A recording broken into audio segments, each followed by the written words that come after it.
kedvenc? Hát a verseny végén megmondom, hogy ez kedvencem lesz-e vagy nem. Most még nincs vele semmi bajom.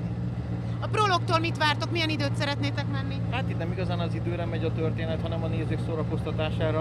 A Sasa azt kérte tőlem, hogy egy kicsit színezzem az egész történetet. Én inkább szeretném túlélni, de teljesítem a kérését, úgyhogy egy kicsit megpróbálom csúszkálni.